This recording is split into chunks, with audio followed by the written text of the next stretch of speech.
20 দিন লেট। বল কেমন আছিস? ভালো নেই রে কাকা, ভালো নেই। কেন? খুব সমস্যাতে আছি। তোমার আবার কি সমস্যা? আর বলবেন না, আর বলবেন না। আমি একটা মুরগি ব্যবসায়ী, আমার একটা ছোট্ট পোল্ট্রি আছে। তা কয়েকদিন অফিসার এসে আমাকে গম্ভীর ভাবে জিজ্ঞাসা করে, আপনি মুরগিদের কি খান? আমি বললাম কেন? পোকা মাকড় যা পাই তাই খাই। কি তোমার সাহস তো বন্ধ নয়? চারদিকে এই জন্যই বাড়তি হচ্ছে।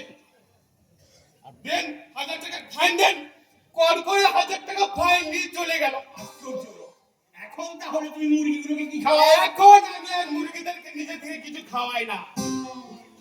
সকালে উঠে জল পানিয়ে খোরাকি টাকাটা দিয়ে দিই, যে যা নিজের মতো বাজার থেকে কিনে এনে খেয়ে নেয়। এখানে যে তুমি এসেছো, তা একা এসেছো না মুরগিদের সঙ্গে করে? মাথা খারাপ না পেট খারাপ? ওদের আমি আজ আনবো কি করে? ওরা তো যদি ওদের নিজেদের ন্যায্য পাওনা বুঝে নেওয়ার জন্য আন্দোলন করতে ব্রিগেডে গেছে। মুরগিরা আন্দোলন করছে? মুরগিরাই তো আন্দোলন করে স্যার।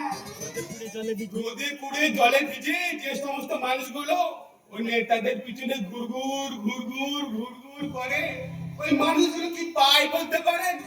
যা পাবার পায় তো ওই নেতাগুলোই। তাহলে কি ওই লোকগুলো মুরগি না? এই সুন্দর কথা বলে ভাইয়া, তোমার কথা শুনে এই বৃদ্ধ বয়সে আমি বড় আনন্দ পেলাম। Thank you sir, thank you. তবে কিনা আসল সত্যি আমি একা আসিনি। হ্যাঁ তোর দিদি আর জামাইবাবু আসছে। সত্যি? হ্যাঁ, ওরা কোথায়?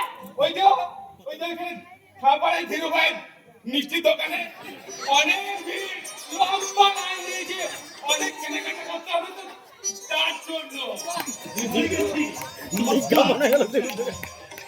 আপনারা কেমন আছেন?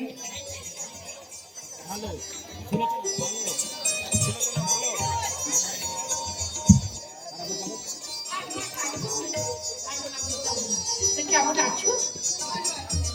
তা তুমি বুঝি দিনার দিদি? আচ্ছা কেমন দিদি বলো তো?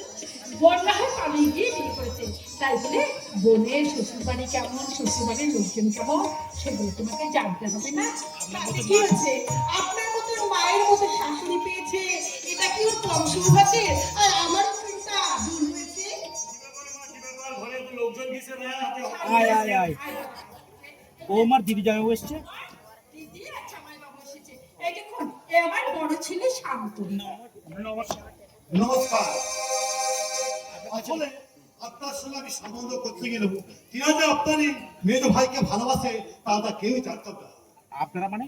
আপনারা মানে ব্যাপারটা ঠিক বুঝতে পারলাম। মানে আমি আর আমার স্ত্রী না। ও ঠিক আছে, নমস্কার।